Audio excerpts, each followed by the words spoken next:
You might have come across the term Open RAN if you have been following news around 5G. Open Radio Access Network or Open RAN is a key part of a mobile network system that uses cellular radio connections to link individual devices to other parts of a network. It comprises antenna which transmits and receives signals to and from our smartphones or other compatible devices. The signal is then digitized in the RAN base station and connected to the network. In the traditional setup, radio access network is provided as an integrated platform of both hardware and software. Therefore, it is difficult to mix vendors for the radio and baseband unit, and in most cases, they come from the same supplier. The idea of Open RAN is to change this and enable operators to mix and match components. It goes a step further by opening the interfaces into the base station. The Open RAN architecture allows for the separation or disaggregation between hardware and software with open interfaces. RAN has been based on proprietary technologies of original equipment makers such as Ericsson, Nokia, etc.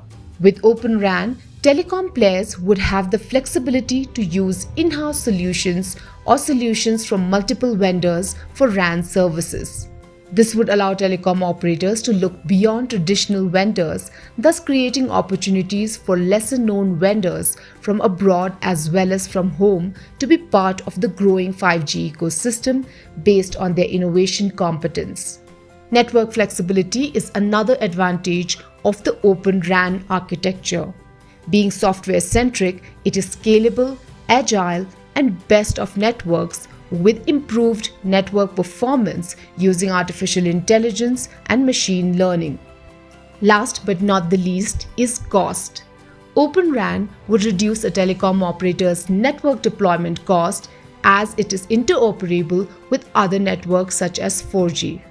Open RAN is a new architecture and not something that has been extensively tested.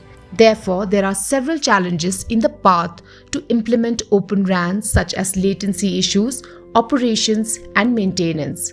Since interoperability is at the core of Open RAN, the issue of latency might not show up in controlled environment testing, but at a later stage when the architecture is pushed to its limits.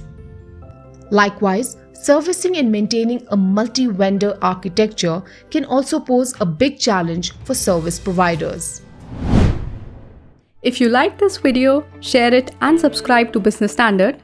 For more news, views and insights, log on to www.business-standard.com. Do also follow us on YouTube, Twitter, Facebook, Instagram, Telegram and LinkedIn.